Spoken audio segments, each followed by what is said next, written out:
The Europe of the 18th century saw many unusual characters, but one character might have been much more unusual than the rest.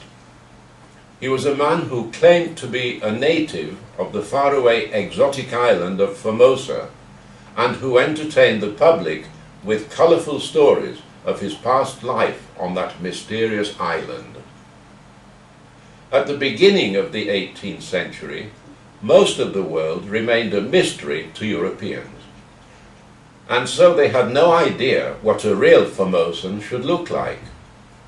They only knew that Formosa was a very distant land, where the people had very different customs. And this man certainly had different customs. He occasionally babbled in an unknown language. He worshipped the sun and the moon. He slept upright in a chair, and he ate heavily spiced raw meat. What better evidence of foreignness could anyone possibly want? In 1702, the man from Formosa, he called himself George Psalmanazar, came to England, where he instantly became a celebrity.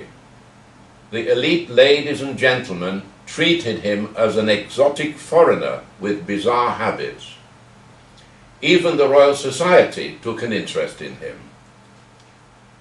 Psalmanazar capitalized on his fame by publishing a book titled An Historical and Geographical Description of Formosa, a detailed account of Formosan customs, geography, and political economy, but in fact, a complete invention.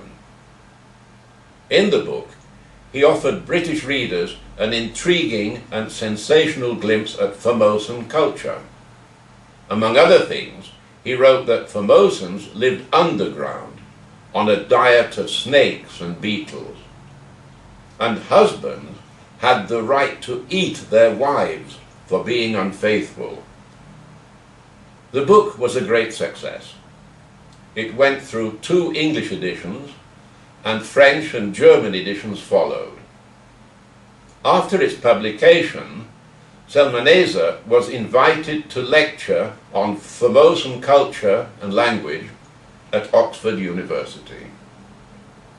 However, his story did not convince everyone, and doubts continued to circulate about Psalmanazar's true identity.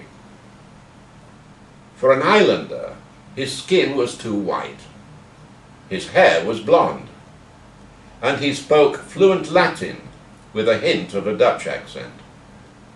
These doubts became harder and harder to ignore, until finally, in 1706, Psalmanazar confessed to his bluff.